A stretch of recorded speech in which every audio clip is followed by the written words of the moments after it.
தமிழகம் எங்கும் கிளைகள் கொண்ட Annamalai institute of hotel management and hospital management படிப்பில் சேர்வதற்கான அட்மிஷன் நடைபெறுகிறது.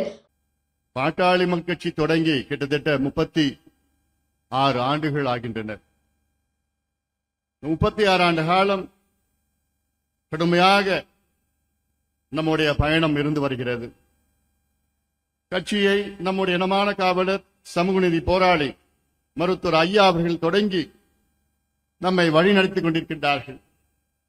மருத்துவர் ஐயாவுடைய கொள்கை சமூக நீதிக்காக தொடங்கப்பட்ட கட்சி பாட்டாளி மக்கள் கட்சி.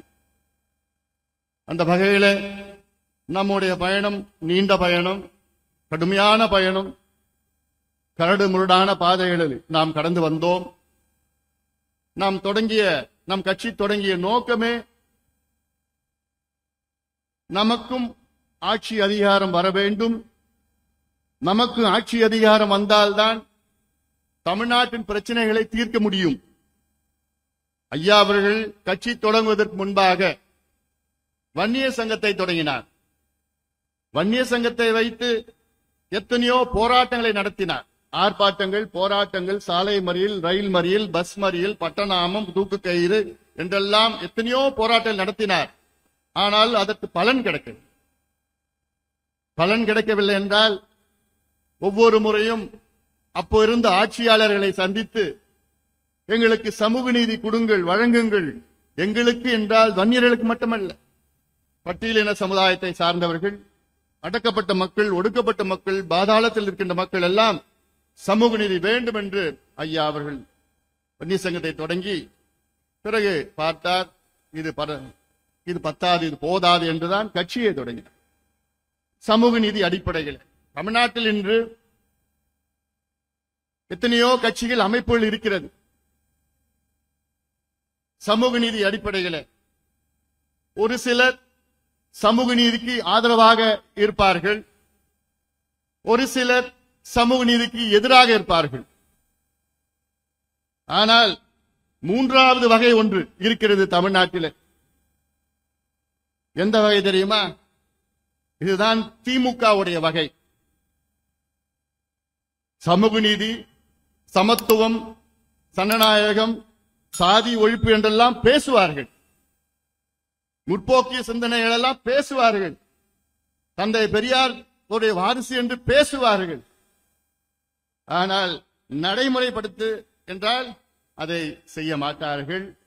இவர்கள் என்னை பொறுத்தவரை சமூக நீதிக்கு துரோகிகளாக நான் பார்க்கின்றேன். திமுக ஆட்சி இன்று சமூக நீதியுடைய துரோகியா நான் பார்க்கின்றேன். சமூக நீதி பற்றி பேசுவதற்கு தகுதியற்றவர்கள் முதலமைச்சர் ஸ்டாலின் அவர்களும் திமுகவும். உங்களுக்கு அதிகாரம் இருக்கிறது, ஆட்சி இருக்கிறது, தமிழ்நாட்டை ஆண்டு கொண்டிருக்கிறீர்கள். உங்களுக்கு 40 மக்களவை உறுப்பினர்கள் தமிழ்நாடு கொடுத்திருக்கிறது. மாநிலங்களவையில் உங்களுக்கு 12 உறுப்பினர்கள் இருக்கின்றார்கள். இவ்வளோ அதிகாரம், இவ்வளோ ஆட்சியும் வைத்துக் கொண்டு உங்களால் தமிழ்நாட்டிலே ஒரு துரும்பு கூட சமூக நீதிக்காக உங்களுக்கு பங்களிப்பு இல்லை என்றால் எதற்கு உங்களுக்கு ஆட்சி? எதற்கு உங்களுக்கு அதிகாரம்? எதற்கு இந்த பேச்சு? தந்தை பெரியாருடைய வாரிசு, அண்ணாவுடைய வாரிசு, கலைஞருடைய வாரிசு என்றால் வீண் பேச்சு. என்ன வசனம் பேசிக் கொண்டிருக்கிறீர்கள்? யாரை ஏமாற்றிக் கொண்டிருக்கிறீர்கள்? இதற்காகத்தான் பாட்டாளி மக்கள் கட்சி தொடங்கப்பட்ட கட்சி அது. நம்முடைய பயணம் நீண்ட பயணம். இன்னும் வெகு தூரம் நாம் செல்ல வேண்டும். அதற்காகத்தான் இவர்களால் செய்ய முடியாது, திமுகவால் செய்ய முடியாது. நாமும் அவர்களிடம் கேட்டோம், இவர்களிடம் கேட்கின்றோம். சமூக நீதி கொடுங்க, சாதிவாரி கணக்கெடுப்பு நடத்துங்க, இடஒதுக்கீடு கொடுங்க. இடஒதுக்கீடுனா வன்னியர்களுக்கு மட்டுமா? இல்ல, பட்டியலின சமுதாயத்துக்கு 2 விழுக்காடு அதிகப்படுத்துங்க. பழங்குடி மக்களுக்கு கூடுதலாக கொடுங்க. அடக்கப்பட்ட மக்கள், பாதாளத்தில் இருக்கின்ற எத்தனையோ சமுதாயம், மீனவர் சமுதாயம், யாதவர் சமுதாயம், முத்தரையர் சமுதாயம் போன்ற எத்தனையோ சமுதாயம் இருக்கின்றார்கள். அவர்களுக்கு கொடுங்கள், படிப்பு கொடுங்கள், வேலையை கொடுங்கள். தொடர்ந்து சொல்லி வருகின்றோம். ஆனால் திமுக அரசு செய்யுமா? செய்யும் நம்பிக்கை இருக்கு அவங்களுக்கு? நிச்சயமா கிடையாது. அதனால்தான் நீங்கள் என்றால் இங்கே இருக்கின்ற நம்முடைய பொதுக்குழு உறுப்பினர்கள், நீங்கள் இந்த செய்திகள் எல்லாம் உள்வாங்கி மக்களை சந்தித்து அங்கே மிகப்பெரிய பிரச்சாரமாக நீங்கள் இதை மேற்கொள்ள வேண்டும் என்று என்னுடைய அன்பான ஒரு வேண்டுகோளாக நான் விடுக்கின்றேன். கடந்த மாதம் உறுப்பினர்கள் அட்டைகளை கொடுத்தோம். இன்னும் வேகமாக நாம் உறுப்பினர்கள் சேர்க்க வேண்டும். அதற்கு முந்தைய மாதத்திலே மிகப்பெரிய ஒரு மாநாடை நடத்தினோம். இன்று உலகமே வியந்து பார்க்கின்ற அந்த மாநாடு மிகப்பெரிய ஒரு மாநாடு, சமூக நீதி மாநாடு. நடத்தியது வன்னியர் சங்கம், ஆனால் அது சமூக நீதி மாநாடு. அந்த மாநாட்டினுடைய முக்கிய அம்சங்கள், தமிழ்நாட்டிலே சாதிவாரி மக்கள் தொகை கணக்கெடுப்பு நடத்த வேண்டும். நடத்திய பிறகு 69 விழுக்காடு இடஒதுக்கீட்டுக்கு பாதுகாப்பு அளிக்க வேண்டும். அதன் பிறகு தமிழ்நாட்டில் உள்ள அனைத்து சமுதாயங்களுக்கும் மக்கள் தொகை மற்றும் சமூக நீதி பின்தங்கிய நிலையில் அடிப்படையில் அனைத்து சமுதாயங்களுக்கும் இடஒதுக்கீடு வழங்க வேண்டும். மத்தியிலே இருக்கின்ற 50 விழுக்காடு இடஒதுக்கீடு உச்சவரம்பை நீக்க வேண்டும்.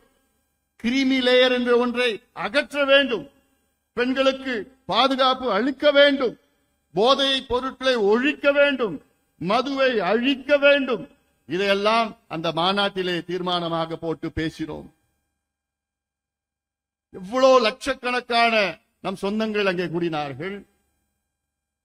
அதில் எத்தனையோ நம்முடைய பாரம்பரியம், நம்முடைய வரலாறு, மறைக்கப்பட்ட வள்ளல்கள், மறைக்கப்பட்ட தியாகிகள், மறைக்கப்பட்ட சுதந்திர போராட்டங்கள், வீரர்கள் எல்லாம் உங்களுக்கு தெளிவுபடுத்தினோம், வெளிப்படுத்தினோம்.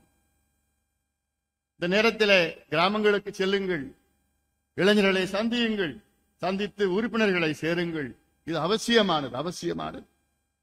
அதனால்தான் இப்பொழுது நான் ஒவ்வொரு மாவட்டமாக வந்து மாவட்ட பொதுக்குழுவை நடத்தி ஆங்காங்கே சென்று இதெல்லாம் நோக்கம் நீங்கள் எல்லாம் இன்னும் வேகமாக நீங்கள் பணியாற்ற வேண்டும். வருகின்ற ஆட்சி 2026 தமிழ்நாட்டிலே பாட்டாளி மக்களுக்கு அங்கமாக இருக்கின்ற கூட்டணி ஆட்சி தமிழ்நாட்டில் நடக்கும். ஏன்னா பாட்டாளி மக்கள் கட்சி இவங்க ஆட்சிக்கு வர்றதற்கோ அல்லது அவங்க ஆட்சி வர்றதற்கோ நம்ம கட்சியை தொடங்கல. நம்மளும் ஆளணும். நம்ம அங்கே இருந்தால்தான், அங்கமாக இருந்தால்தான் நமக்கு சமூக நீதியை நிலைநாட்ட முடியும். வேற எதுவும் நமக்கு தேவையில்லை. ஒரு உதாரணம், 2004 மத்தியிலே கூட்டணி ஆட்சி, ஐக்கிய முற்போக்கு அரசு யூபிஏ கவர்மெண்ட்ல கூட்டணி ஆட்சியிலே அங்கமாக இருந்தோம். நானும் அமைச்சராக இருந்தேன், அரங்கவேலு அமைச்சராக இருந்தார். கூட்டணி ஆட்சினால் அப்பொழுது ஆட்சி அமைப்பதற்கு முன்பாக குறைந்தபட்ச செயல் திட்டம், காமன் மினிமம் புரோகிராம் ஒன்று அமைத்தார்கள். அந்த காமன் மினிமம் புரோகிராமில் பாட்டாளி மக்களுடைய கோரிக்கை என்ன? இந்தியாவிலே இதர பிற்படுத்தப்பட்ட வகுப்புக்கு கல்வியிலே 27 விழுக்காடு இடஒதுக்கீடு வழங்க வேண்டும். ஓபிசி, இந்தியாவில் உள்ள ஓபிசியில மத்திய அரசு கல்வி நிலையங்கள் 27 விழுக்காடு இடஒதுக்கீடு வழங்க வேண்டும் என்று நம்முடைய கோரிக்கை அந்த குறைந்தபட்ச செயல் திட்டத்திலே நாங்களுடைய யோசனை வைத்தோம். அதை ஏற்றுக்கொண்டார்கள். ஏற்றுக்கொண்டு 2 ஆண்டுகள் ஆகியும் அதை நடைமுறைப்படுத்தவில்லை. பிறகு அந்த கூட்டத்திலே மருத்துவர் ஐயா அவர்கள் கலந்து கொண்டு, நீங்கள் நடைமுறைப்படுத்தவில்லை என்றால் நாங்கள் இந்த கூட்டணி விட்டு வெளியேறுகிறோம் என்று ஐயா அவர்கள் சொல்லிய காரணத்தால் தான் பிறகு அன்று அந்த ஐக்கிய முற்போக்கு கூட்டணியின் தலைவர் சோனியா காந்தி அம்மையார் அவர்கள் ஐயாவை படுத்தி உடனடியாக நாங்கள் அறிவிக்கிறோம் என்று சொல்லி அன்று மாலை அறிவிக்கின்றார்கள். இதுதான் கூட்டணி ஆட்சி. இதுதான் தமிழ்நாட்டுக்கும் வேண்டும். காரணம், ஒவ்வொரு கட்சிக்கும் ஒரு கொள்கை இருக்கிறது. நம் கட்சியினுடைய கொள்கை சமூக நீதி. நாம் தமிழ்நாட்டிலே அங்கே கூட்டணி ஆட்சியிலே அங்கமாக இருந்தால் சமூக நீதி சார்ந்த அத்துணை பிரச்சனைகளுக்கு தீர்வு நம்மால் முடியும், நம்மால் வரும். அது இந்த நம்பிக்கை தமிழக மக்களுக்கு செல்ல வேண்டும். நிச்சயமாக செல்வோம். ஏன்னா இன்னைக்கு முதலமைச்சர் ஸ்டாலின் அவர்களுக்கு சமூக நீதினா என்னன்னு தெரியல, சமத்துவம்னா என்னன்னு தெரியல, ஜனநாயகம் என்னன்னு தெரியல. ஆனா நான் தான் தந்தை பெரியாருடைய பேரன், கொள்ளு பேரன். இப்பெல்லாம் பேசி பேசி இன்னும் எவ்வளவு காலமா தமிழக மக்களை ஏமாத்த போறீங்க? நீங்க எவ்வளவு ஏமாத்த போறீங்க? டெல்லியில 5 ஆண்டு காலம் அமைச்சராக இருந்தோம். அப்பொழுது கூடுதலாக இன்னொன்னு நாம் செய்தோம். என்ன? பட்டியலின மக்களுக்கு அகில இந்திய மருத்துவ கல்வியில இடஒதுக்கீடை வழங்கினோம். பாட்டாளி மக்கள் கட்சி 28 ஆண்டு கால கோரிக்கை, அதை நிறைவேற்றினோம். இதுதானே சமூக நீதி. அப்போ இன்னைக்கு தமிழ்நாட்டை ஆள்வதற்கு தகுதியான ஒரே கட்சி பாட்டாளி மக்கள் கட்சி மட்டும்தான். இது எங்க வேணா நான் சொல்லுவேன். அந்த அடிப்படையிலே தான் வருகின்ற ஜூலை மாதம் 25ஆம் தேதி நம்முடைய இனமான காவலர் சமூக நீதி போராளி மருத்துவர் ஐயா அவருடைய பிறந்த நாள், பசுமை தாயகம் நாள் அன்றைக்கு ஒரு நடைபயணத்தை மேற்கொள்ள இருக்கின்றேன். தமிழக மக்களின் உரிமை மீட்பு பயணம். தமிழக மக்களின் உரிமை மீட்பு பயணம் 100 நாள் தமிழ்நாடு முழுவதும் அனைத்து மாவட்டங்களுக்கும் சென்று தொடங்குவது திருப்போரூர். ஆனால் கும்மிடிப்பூண்டியிலிருந்து கன்னியாகுமரி வரை அத்துணை மாவட்டங்களுக்கு சென்று மக்களை சந்தித்து விழிப்புணர்வு ஏற்படுத்தி இருக்கின்றேன். அதிலே 10 கோரிக்கைகள். 10 கோரிக்கைகள்னா இதென்ன? இந்த 10 கோரிக்கைகளும் தமிழ்நாட்டில் உள்ள அத்துணை பிரச்சனைகளும் இதில் இருக்கிறது. 10 வரியில திருக்குறள் போன்று 10 வரிகள்ல தமிழ்நாட்டில் உள்ள அத்துணை பிரச்சனைகளும் கொண்டு வந்துடுறோம். உரிமைகள், 10 உரிமைகள் உங்களுக்கு இருக்கிறது. மக்களுக்கு உரிமைகள் இருக்கிறது. அதை நிலைநாட்டுவது, அதை செயல்படுத்துவது அரசினுடைய கடமை. I have all rights. It is the duty of the state to enforce my rights. ஆனா அப்படி ஏதாவது நடக்குதா தமிழ்நாட்டில்? அப்படி ஏதாவது உங்களுக்கு தெரியுதா? வாக்குறுதி, பொய் வாக்குறுதியை கொடுத்து ஏமாத்திக் கொண்டிருக்கின்ற தமிழக அரசு, திமுக அரசு, மக்களிடையே உங்களை நம்ப போவது கிடையாது. அதை எப்பயோ முடிஞ்சு போச்சு.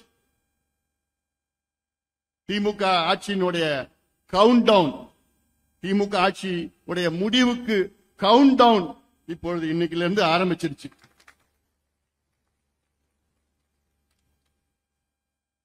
The end of the DMK's government's countdown has started today. அதனால இதெல்லாம் நீங்க பார்க்க போறீங்க. எவ்வளவு திட்டங்கள்லாம் இருக்கு, பார்க்க தான் போறீங்க நீங்க. அதனால இதெல்லாம் பாத்தீங்கன்னா, ஏன் இந்த நடைபயணம்? முதல்ல பாத்தீங்கன்னா சமூக நீதிக்கான உரிமை. முதல்ல ரைட் டு சோசியல் ஜஸ்டிஸ், சமூக நீதிக்கான உரிமைனா இதுல கிட்டத்தட்ட இத பேசணும்னா 2 மணி நேரம் 3 மணி நேரம் பேசலாம். அது மட்டும் எல்லாத்துக்கும் அதுல அடங்கி இருக்கிறது. என்னுடைய கல்வி, என்னுடைய வாழ்வாதாரம், என்னுடைய மருத்துவம், சுகாதாரம் எல்லாமே சமூக நீதி. எல்லாம் சமூக நீதினா எனக்கு நல்ல கல்வி, நல்ல வேலை, சுயமரியாதையுடன் நான் வாழ வேண்டும். சுயமரியாதையுடன் நான் வாழ வேண்டும். என்னை வாழ வைக்க வேண்டும் என்பது மாநில அரசினுடைய கடமை. அரசினுடைய கடமை அது. ஆனால் அப்படி ஏதாவது செய்யறாங்களா? ரோட்ல போய் பார்த்தா அங்க ரோட்ல அந்த பக்கம் இந்த பக்கம் படுத்து போதையில படுத்துட்டு இருக்கிறான். தண்ணி அடிச்சு போதையில படுத்துட்டு இருக்கிறான். சாக்கடையில படுத்துட்டு இருக்கிறான். எங்க பார்த்தாலும் அப்படி சுயமரியாதையோட நான் வாழ முடியுமா? அப்படி இந்த சூழல்ல இந்த மாவட்டத்தினுடைய தீர்மானங்கள் எல்லாம் போட்டேன். இந்த மாவட்டத்துடைய பிரச்சனைகள், தீர்மானங்கள், திருவள்ளூர் மாவட்டத்துடைய தீர்மானங்கள், பிரச்சனைகள் எத்தனையோ முறை திருவள்ளூர் மாவட்டத்துக்கு எத்தனையோ போராட்டத்திற்கு நான் வரை இருந்திருக்கின்றேன். ஆர்கே பேட்டையில எத்தனை 2 முறை பண்ணோமா விஜயன்? எங்க கொசஸ்தலை ஆற்றுல ஆந்திராவில் தடுப்பணை கட்டுறாங்க. முன்னாடி அப்போ சந்திரபாபு நாயுடு நேரத்துல அப்போ ஒரு போராட்டம் பண்ணோம். இப்போ ஜெகன் ரெட்டி அப்போ அந்த நேரத்தில் நான் போய் போராட்டம் பண்ணதுக்கு அப்புறம் நிறுத்திட்டாங்க. இப்ப மறுபடியும் ஏதோ ஒன்று பேசிட்டு இருக்கிறாங்க. விட போறது இல்லை. நம்முடைய உரிமைகள். திருவள்ளூர் மாவட்டத்தில் அறிவுசார் நகரமா, இன்டெலக்சுவல் சிட்டி. யாரையா கேட்டாது? இன்டெலக்சுவல் சிட்டி எங்க நிலத்தெல்லாம் புடுங்கி முப்போகம் விளைகின்ற நிலம் 1700 ஏக்கர். முப்போகம் விளைகிற மண்ணை புடுங்கி எங்க விவசாயிகள் எல்லாம் துரத்தி அந்த 1700 ஏக்கரை அமெரிக்காவில் உள்ள ஒரு நிறுவனத்துக்கு ஒப்படைக்க போறாங்களாம். ஒப்படைச்சு என்ன ஆக போகுது? அவன் வருவான், அவன் பில்டிங் கட்டுவான், அவன் ஆளுங்களை போடுவான், அங்க இருந்து போடுவானுங்க, அவங்க ஏதோ படிச்சு போறாங்க. ஏன் இது திருவண்ணாமலையில கட்டிட்டு போங்க. திருவண்ணாமலையில தரிசு நிலம் எவ்வளவு இருக்கு? ராமநாதபுரத்துல கட்டுங்களேன், அங்க எவ்வளவு தரிசு நிலம் இருக்கு. ஏன் விவசாய நிலத்தை புடுங்குறீங்க? நிச்சயமாக அதை விட போவது கிடையாது. நிச்சயமாக விட போவது கிடையாது. ஒரு ஆண்டிற்கு அங்க இருக்கிற விவசாயிகள் 15 லட்சம் 20 லட்சம் சம்பாதிச்சுட்டு இருக்கிற அந்த நிலத்தை வச்சு, ஒரு ஏக்கர் வச்சு, அதை விட்டுட்டு அதை புடுங்கி எடுத்து நீங்க அறிவு சார் நகர் வேணாம்பா. அது மட்டுமல்ல, கிட்டத்தட்ட 10,000 குடும்பங்கள் அகற்றி 1500 ஏக்கர் இந்த சிப்காட் லேண்ட் பேங்க் உருவாக்குறாங்களாம். சிப்காட்டுக்கு 45,000 ஏக்கர் லேண்ட் பேங்க் உருவாக்குறாங்களாம். எங்க? நம்ம வீடெல்லாம் அழிச்சு நம்மள துரத்தி அப்புறப்படுத்தி இவங்க லேண்ட் பேங்க் உருவாக்கி இவங்க அந்த லேண்ட் யாரு கொடுப்பாங்க? முதலாளிகளுக்கு கொடுப்பாங்க. எவன் காசு கொடுக்கறானோ அவனுக்கு கொடுத்துட்டு போவான் லஞ்சத்துக்கு. இப்படி ஒவ்வொன்று பிரச்சனைகள், எவ்வளோ பிரச்சனைகள் மாவட்டத்தில் கும்மிடி பூண்டியில அவ்வளோ அந்த சுற்றுச்சூழல் பாதிப்பு எல்லாமே இருக்குது. இல்ல பாத்தீங்கன்னா வன்முறை இல்லா வாழ்வுக்கான மகளிர் உரிமை 2வது. இங்க மகளிர் எல்லாம் வந்திருக்கிறாங்க. அவங்களுடைய உரிமை என்ன? நான் தைரியமாக இரவில் கூட வெளியில செல்ல வேண்டும். அது எல்லாருடைய கோரிக்கை. எங்க வேணா நான் போனோம், தைரியமா நான் போனோம். வன்முறை இல்லா வாழ்வுக்கான மகளிர் உரிமை. ராத்திரியில போன எவனா குடிச்சிட்டு வந்து கலடா பண்ணுவான், எவனா போய் போதை மாத்திரை போட்டுட்டு தகராறு பண்ணுவான். எத்தனையோ சீற்றங்கள் இருக்கிறது. இப்படி வன்கொடுமைகள் நடந்து கொண்டிருக்கிறது. பார்த்தோம் சமீபத்தில் அண்ணா யூனிவர்சிட்டியில பார்த்தோம், பொள்ளாச்சியில பார்த்தோம், வேலூர் மாவட்டத்தில் பார்த்தோம், என்னென்னமோ பார்த்துட்டு தான் வரும். அப்படி இருக்கிற மகளிருக்கு உரிமை, உங்களுக்கு உரிமை இருக்கிறது. இந்த உரிமையை நீங்கள் நிலைநாட்ட வேண்டும். நீங்க கேட்கணும் உரிமையை. இந்த உரிமை எங்களுக்கு இருக்கு. அரசியல் சாசனம் இந்த உரிமை எங்களுக்கு கொடுத்திருக்கிறது. இந்தியன் கான்ஸ்டிடியூஷன் எங்களுக்கு கொடுத்திருக்கிறது. அந்த உரிமையை எங்களுக்கு கொடுங்கள் என்று நீங்கள் ஒவ்வொருவரும் தமிழக அரசை கேட்க வேண்டும். அதற்காகத்தான் இந்த நடைபயணம். 3வது, வேலைக்கான உரிமை, ரைட் டு எம்ப்ளாய்மெண்ட். இது எனக்கு வேலை கொடுக்கணும், நான் வேலையில இருக்கணும், கௌரவமா நான் வாழணும். இது என்னுடைய உரிமை. இந்த உரிமையை கொடுப்பது தமிழக அரசு கொடுக்கணும், மாநில அரசு கொடுக்கணும், மத்திய அரசு கொடுக்கணும். ஆனா என்ன பண்றாங்க? இந்த நிலத்தெல்லாம் எடுத்துட்டாங்க. திருவள்ளூர் மாவட்டத்தில் எல்லா நிலமும் பிடிங்கிட்டாங்க. அங்க தொழிற்சாலை, ஃபேக்டரி. அந்த ஃபேக்டரியில உங்களுக்கு வேலை இருக்கா? இந்த பிள்ளைங்களுக்கு வேலை இருக்கா? யாருக்கும் வேலை இல்லை. யாருக்குமே வேலை இல்லை. படிச்சு படிச்சு படிச்சு சும்மா உட்கார்ந்துட்டு இருக்கான். அந்த சும்மா உட்கார்றதுனால தான் அவன் போய் என்ன பண்றான்? தண்ணி அடிக்கிறான், மாத்திரையை போடுறான், ஏதோ கஞ்சா போட்டு பண்ணிட்டு இருக்கிறான். வேலையில இருந்தா எல்லாம் செய்ய மாட்டான். அந்த உரிமை இருக்கிறது, எனக்கு இருக்கிறது. அரசு கொடுக்கணும். ஆனா அரசு என்ன பண்ணுது? திமுக ஆட்சிக்கு வருவதற்கு முன் என்ன பண்ணாங்க? நாங்கள் ஆட்சிக்கு வந்தால் 3 லட்சம் அரசு வேலைகளை மீண்டும் நாங்கள் உருவாக்குவோம், காலியாக இருக்கின்ற 3.5 லட்சம் வேலைகளை நாங்கள் நிரப்புவோம், மொத்தம் 6.5 லட்சம் வேலைகளை நாங்கள் கொடுப்போம் என்று உறுதி கொடுத்த திமுக ஒரே ஒரு வேலை கூட கொடுக்கல. ஒரே ஒரு வேலை கூட கொடுக்கல. எவ்வளவு மோசடி, எவ்வளவு துரோகம் செய்து கொண்டிருக்கிறது திமுக. அடுத்தது, விவசாயம் மற்றும் உணவுக்கான உரிமை, right to farming and right to food. விவசாயம் செய்வதற்கு எனக்கு உரிமை, எனக்கு நல்ல உணவு கிடைப்பது என்னுடைய உரிமை. இது எவ்வளோ பிரச்சனைகள் இருக்கு. நீங்க இதெல்லாம் ஏதோ பேசலாம்னு நினைச்சுக்காதீங்க. முக்கியமானது இது. ஒன்னு நம்ம தமிழ்நாடு முழுவதும் அதை இப்ப விவசாயிகளை வைத்து நம்ம பேசுவோம், பெண்களை வைத்து நம்ம பேச போறோம். இப்ப உணவு சாப்பிடணும்னா அந்த உணவு பரிமாற்றம் செய்கின்ற சின்ன சின்ன சிற்றுண்டிகள் அவங்களாம் வச்சு நம்ம அவங்களோட கஷ்டங்கள் எவ்வளவு இருக்கு, அதெல்லாம் நம்ம வச்சு பேச போறோம். மகளிர் வச்சு நம்ம பேச போறோம், எவ்வளவு பிரச்சனை மகளிருக்கு இருக்கிறது. அதே போன்று வளர்ச்சிக்கான உரிமை, ரைட் டு டெவலப்மெண்ட், இது எல்லாமே சேர்த்து வரும். அது இவ்வளவு பெரிய ஒரு ரைட் டு டெவலப்மெண்ட் என்னுடைய உரிமை அது. அதே போன்று அடிப்படை சேவைக்கான உரிமை, ரைட் டு பப்ளிக் சர்வீசஸ், இது எத்தனையோ முறை சொல்லிட்டோம். நம்ம இங்க போய் லஞ்சம் கொடுத்து அங்க போய் நேரத்தை வீணாயிடுச்சு. ஒரு சர்டிபிகேட் வாங்கினா லஞ்சம் கொடுக்கணும், நேரத்தை வீணாக்கணும், திருப்பி அவங்க கிட்ட கொடுத்து, அங்க இருந்து இங்க ஃபைல் வருது, இங்க இருந்து அங்க ஃபைல் போகுது, அங்க இருந்து இங்க வருது, இவனுக்கு அவனுக்கு இவனுக்கு எல்லாம் கொடுத்து அவ்வளவுதான், முடிஞ்சு போச்சு. இதெல்லாம் இருக்காது. நம்ம ஆட்சியில இது எல்லாத்தையும் காலி பண்ணிடுவாங்க. அதே போன்ற கல்வி, நல்வாழ்வுக்கான உரிமை, right to health, right to education. கல்வி கொடுப்பது அரசினுடைய கடமை, கல்வி பெறுவது என்னுடைய உரிமை.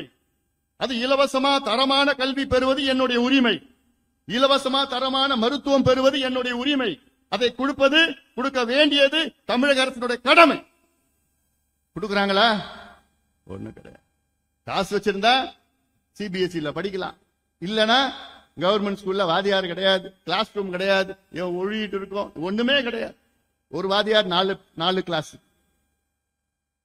என்ன ஆட்சி நடத்துறீங்க? என்ன ஆட்சி? 78 ஆண்டுகள் ஆகிறது சுதந்திரம் அடைந்து.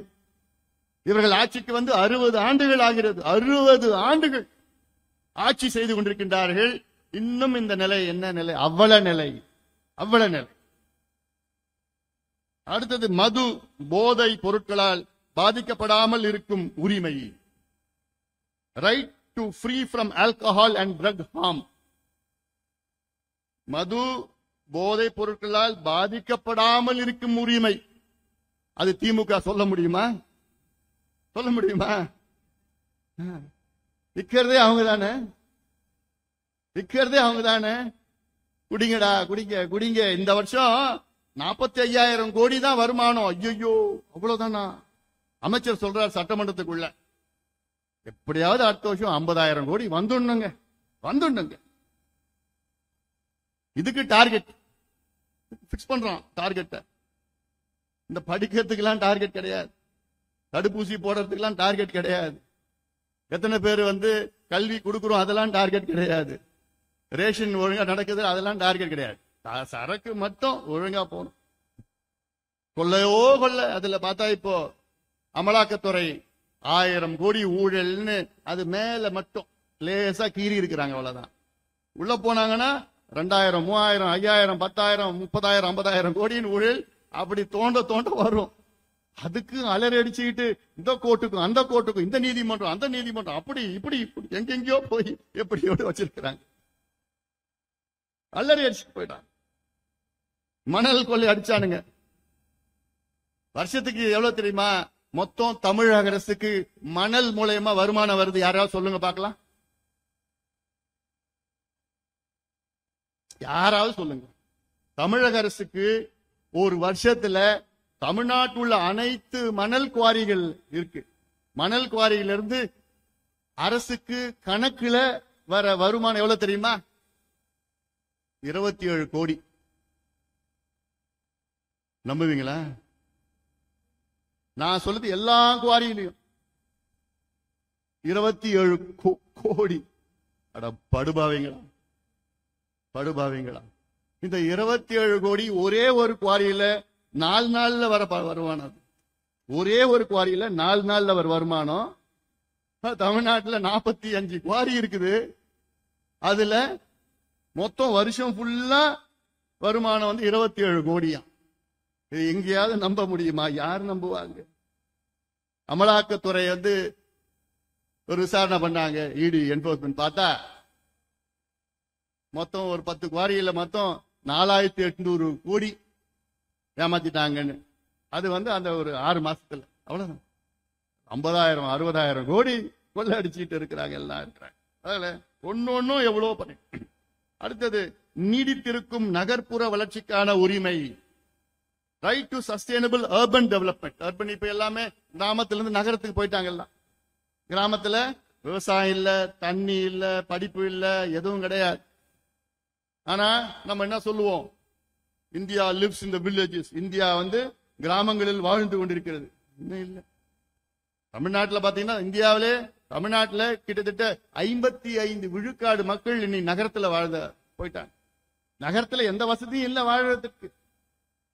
இல்லப்பா, எனக்கு தண்ணி இல்ல, விவசாயம் இல்ல, வாழ்வாதாரம் கிடையாது. சரி, எங்கேயோ சென்னைக்கு போலாம், பொழைச்சிக்கலாம். சென்னைக்கு போய் என்ன பண்றான்? பிளாட்ஃபார்ம்ல படுத்துட்டு எங்கேயோ கூலி வேலை பண்ணிட்டு ஏதோ ஒன்று வேலை, அந்த நம்பிக்கையில போறான். சென்னை போன்ற பெருநகர்களுக்கு எல்லாம் சென்று அங்க போயிட்டு அதுதான் அவர்களுக்கு வாழ்வதற்கு அவர்களுக்கு உரிமை இருக்கிறது. இந்த நகர்ப்புற வளர்ச்சி என்பது மிகப்பெரிய ஒரு டாபிக். அது அங்கென்ற இருப்பவர்கள், அங்கே செல்பவர்கள், அங்கே சென்று வருபவர்கள் எல்லாத்துக்கும் அவங்களுக்கு ஒரு உரிமையில் இருக்கிறது. அந்த உரிமை நிலைநாட்ட வேண்டும். அடுத்தது 10வது, ஆரோக்கியமான சுற்றுச்சூழலுக்கான உரிமை. Right to healthy environment. Environment என்ன? நம்முடைய சுற்றுச்சூழல்.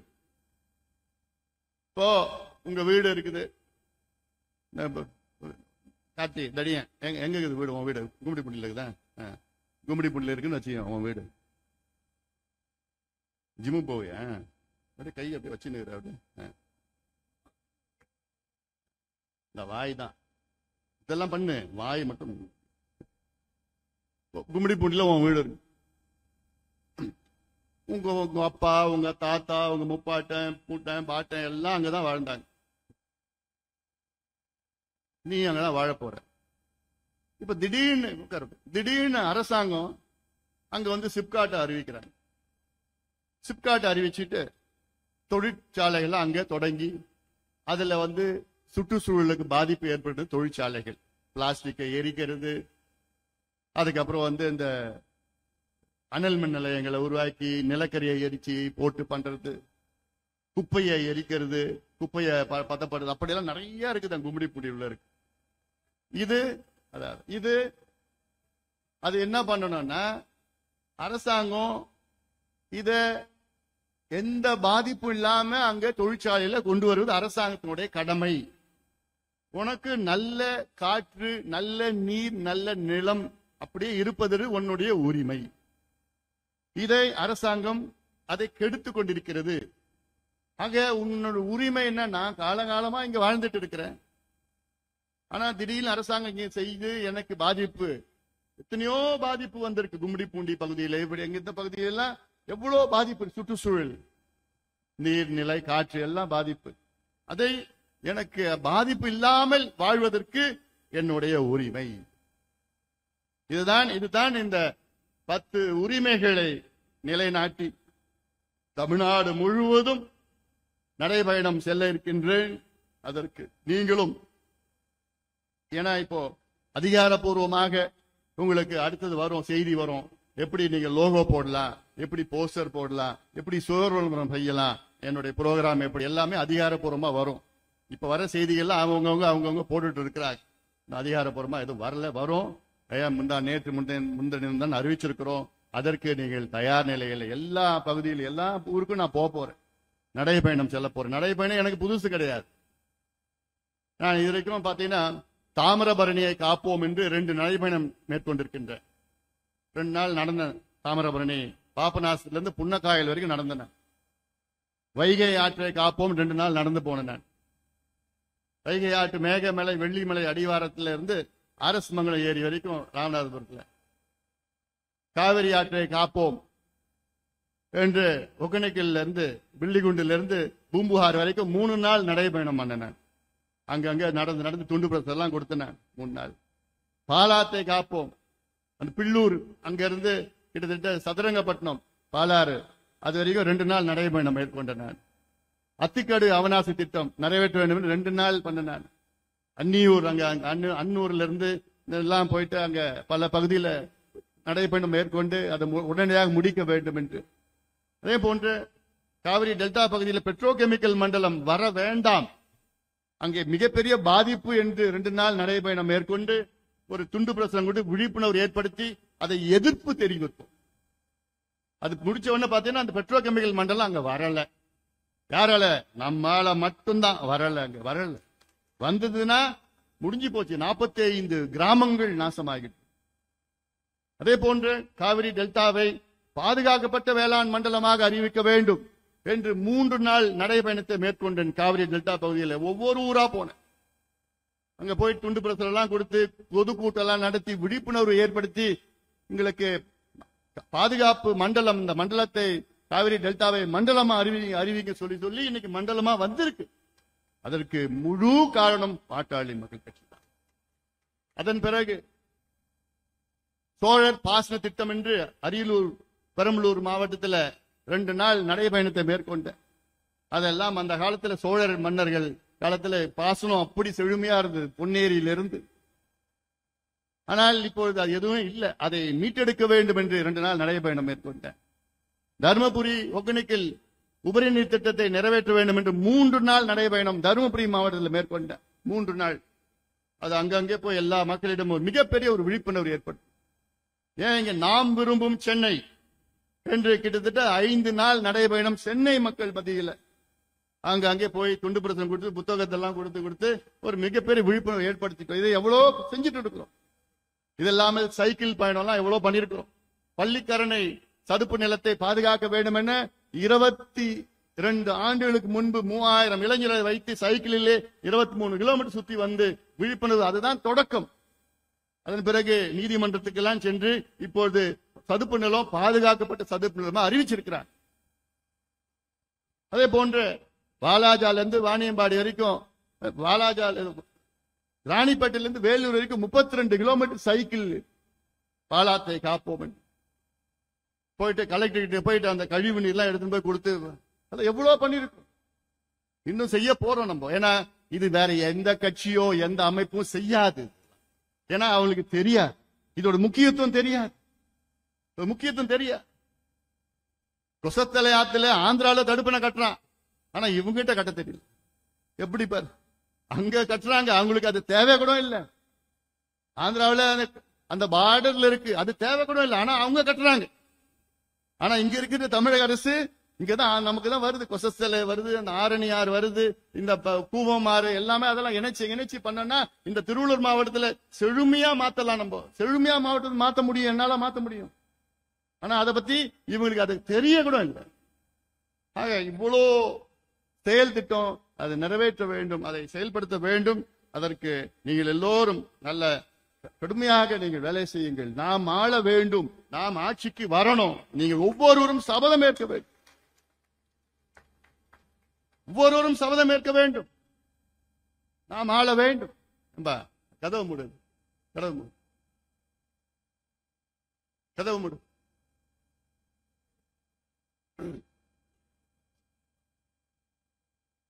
அப்போ இது ஒரு பக்கம் இருக்கு, நடைபயணம் பக்கம் இருக்கு. அதனால இதை முக்கியமாக இந்த செய்திகளை அதை உங்களுக்கு சொல்ல கடமைப்பட்டிருக்கின்றேன். இதையெல்லாம் நீங்கள் மனதிலே ஏற்றி உறுதியாக நாம் சொல்வோம், இதெல்லாம் நாம் நடைமுறைப்படுத்துவோம். அடுத்து சமூக நீதிக்கான போராட்டங்கள், சாதிவாரி கணக்கெடுப்பு தமிழக அரசு நடத்த வேண்டும், நடத்த வைப்போம். நம்முடைய உரிமை, அது விட போறது கிடையாது. இதுக்கு தொடர்ச்சியாக கருத்தரங்குகள் எல்லாம் நம்ம நடத்தணும், போராட்டங்கள் நம்ம நடத்தணும், ஆர்ப்பாட்டங்கள் நடத்தணும். ஏன் இவ்வளோ பெரிய மாநாடு நடத்தணும்? உலகமே திரும்பி பார்த்த மாநாடு நடத்தியது எதுக்கு? சமூக நீதி எங்களுக்கு வேண்டும். அதுலதான் அடங்கியிருக்கிறது. இப்ப நான் சொன்ன முதல் point, right to social justice, சமூக நீதிக்கான உரிமை. இதுலதான் 10%, 14% இடஒதுக்கீடு இதுலதான் இருக்கு. 15%, 10%, 14% இதெல்லாம் இருக்கு. 69% இடஒதுக்கீடு இதுலதான் இருக்கு. இதெல்லாம் இது உள்ளதான் இருக்கு. இதுதான் முக்கியமான ஒரு நம்முடைய உரிமை. அந்த உரிமையை நிலைநாட்ட வேண்டும். இதற்கு இதெல்லாம் தயார் நிலையில இருங்க. இங்க தமிழ்நாடு அரசு பார்த்தா, இந்த தமிழ்நாடு அரசு இன்னொரு 8 மாதம் தான், அவ்வளவுதான், அப்புறம் முடிஞ்சு போச்சு, வீட்டுக்கு போயிடுவாங்க. அதுல மாற்று கருத்தே கிடையாது. திமுக இன்னும் ஒரு 8 மாசம் தான், அதை வீட்டுக்கு போயிட முடிஞ்சு போச்சு. அதனால அதுக்கு என்னென்ன செய்யணுமோ நம்ம செய்ய போறோம். அதனால இதெல்லாம் பார்க்கணும். ஏன்னா தமிழ்நாட்டுல முதலமைச்சர் கையில தான் சட்டம் ஒழுங்கு இருக்கு. ஆனா பாத்தீங்களா, நேத்து முன்தினம் பாட்டாளி மக்கள் கட்சியினுடைய ஒருங்கிணைந்த மாவட்ட இளைஞர் சங்கம் செயலாளர் வழக்கறிஞர் சக்கரவர்த்தி அவர் கொடூரமான முறையில துப்பாக்கியால் கொலை செய்யப்பட்டார். இது வட மாநிலங்கள்லாம் இல்ல, வட மாநிலம் இல்ல, இது தமிழ்நாடு. தமிழ்நாட்டுல துப்பாக்கி கலாச்சாரம் இதெல்லாம் பயமா இருக்கு. இதுக்கு முன்பு கேள்விப்பட்டதே கிடையாது. ஆனா இதெல்லாம் யார் காரணம்னா முதலமைச்சர் ஸ்டாலின் அவருடைய மெத்தனம். ஏன்னா அவருக்கு என்ன நடக்குதுன்னே தெரியல. ஆனா அவர்கிட்ட சட்ட ஒழுங்கு இருக்கு, காவல்துறை அவர்கிட்ட இருக்கு. முதலமைச்சர் அவர்களே, உங்களுக்கு நேரம் இல்லைன்னா இந்த துறையை வேற யாருக்காவது கொடுங்க. ஏன்னா முக்கியமான துறை இது, முக்கியமான துறை இது. எங்க கட்சியினுடைய இளைஞர் சங்கத்தினுடைய மாவட்ட செயலாளர் கொடூரமான முறையிலே துப்பாக்கியால் திட்டமிட்டு கொலை செய்யப்படுகிறார். திட்டமிட்டு. அதுவும் அவர் வழக்கறிஞர். ஒரு வழக்கறிஞருக்கு இந்த நிலைனா சாதாரண மக்களுக்கு எந்த நிலையில் இருக்கிறாங்க? அவங்களுக்கு உத்தரவாதம், உயிர் உத்தரவாதம் என்ன? இதெல்லாம் தமிழக மக்களிடம் எடுத்துச் செல்லுங்கள். மோசமான ஆட்சி தமிழ்நாட்டில் நடந்து கொண்டிருக்கிறது. மக்கள் விரோத ஆட்சி தமிழ்நாட்டில் நடந்து கொண்டிருக்கிறது. கேவலமான ஆட்சி தமிழ்நாட்டில் நடந்து கொண்டிருக்கிறது. இந்த ஆட்சிக்கு முற்றுப்புள்ளி வைக்க வேண்டும். அதற்கு தமிழ்நாட்டில் உள்ள அனைத்து தரப்பு மக்களும் வாருங்கள். இந்த ஆட்சியை, மக்கள் விரோத ஆட்சியை அகற்றுவோம். அதுக்கு நேரம் வந்துவிட்டது, நேரம் வந்துவிட்டது. அதனால இதை நீங்கள் மனதிலே வையுங்கள். நிச்சயமாக ஒரு மாற்றத்தை நாம் கொண்டு வருவோம். இந்த நடைபயணம், இந்த போராட்டங்கள், ஆர்ப்பாட்டங்கள் மூலமாக இதெல்லாம் நாம் கொண்டு வருவோம் என்று இந்த நேரத்திலே நான் சொல்ல கடமைப்பட்டிருக்கின்றேன். இந்த நிகழ்ச்சியை சிறப்பாக நடத்தி கொண்டிருக்கின்ற அத்துணை மாவட்ட செயலாளர் நிறைய பேருக்கு பேசுறதுக்கு வாய்ப்பு கொடுக்குது, தப்பா எடுத்துக்கூடாது. ஏன்னா எல்லாமே முக்கியமானவர்கள் தான். ஆனா அதே நேரத்தில் நான் அடுத்தடுத்துக்கு நான் செங்கல்பட்டுலாம் போயிட்டு இருக்கிறேன். நம்முடைய வழக்கறிஞர் பாலு அவர்கள் சொன்னது போன்று இன்று தந்தையர் தினம்.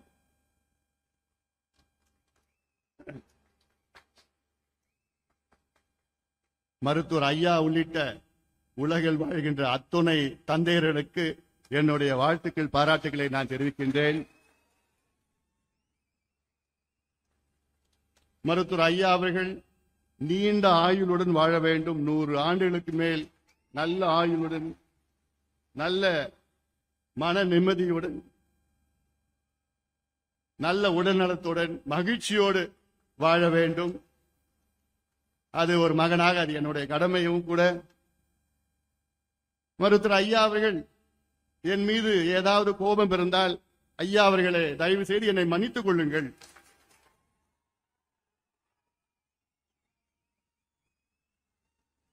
தந்தையிடம் மன்னிப்பு கேட்பது ஒரு பெரிதல்ல.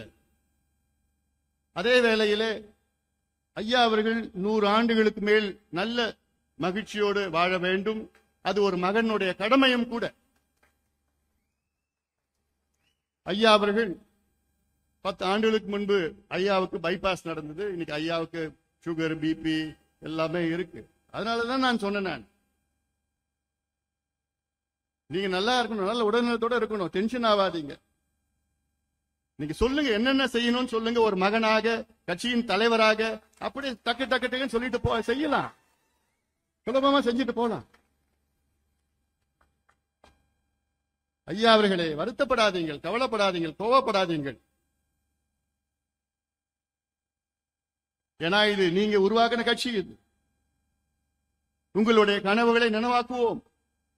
45 ஆண்டு காலம் உழைப்பு, உங்களுடைய உழைப்பு சாதாரண உழைப்பு கிடையாது. நீங்கள் இன்று தேசிய தலைவர்.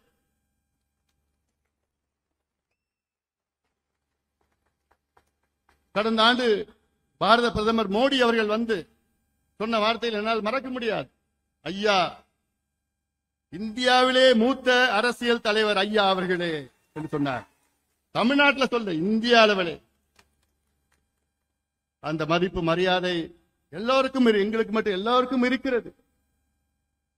ஆக இந்த தந்தையர் தினத்தில் அன்று உலகில் வாழ்கின்ற அத்துணை தந்தையர்களுக்கும் என்னுடைய வாழ்த்துக்கள், பாராட்டுக்களை தெரிவித்து இந்த நிகழ்ச்சியை மிக சிறப்பாக நடத்தி கொண்டிருக்கின்ற அனைத்து மாவட்டங்களும், நான் தினேஷ் பேர் மட்டும் சொன்னா மற்றவெல்லாம் கோச்சிப்பாங்க, எல்லாரும் தான்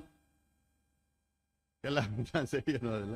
எல்லாரும் தான் இந்த நிகழ்ச்சி நடத்திட்டு இருக்கீங்க. ஏன்னா இந்த வேகம் அப்படியே போகணும், இந்த வேகம் தொடரணும், இந்த வேகம் போகணும், அப்படியே கொண்டு போனோம். ஏன்னா இன்னைக்கு பாலு அவர்கள் சொன்னது போன்று இன்னைக்கு பாட்டாளி கட்சி கடந்து வந்த பாதை சாதாரண பாதை கிடையாது.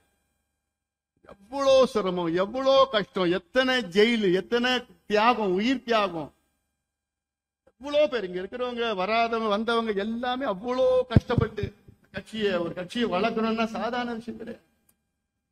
தினம் அவங்க நேரத்தையும் காலத்தையும் எல்லாத்தையும் அர்ப்பணிப்போடு இங்கே செயல்பட்டுக் கொண்டிருக்கின்ற அனைத்து நிர்வாகிகளுக்கும் என்னுடைய மனமார்ந்த வாழ்த்துக்களை, பாராட்டுக்களை நான் தெரிவித்து நன்றியோடு விடைபெறுகின்றேன். நன்றி. தமிழகம் எங்கும் கிளைகள் கொண்ட Annamalai institute of hotel management and hospital management படிப்பில் சேர்வதற்கான அட்மிஷன் நடைபெறுகிறது. மின்னம்பலம்.com தமிழின் முதல் மொபைல் பத்திரிகை.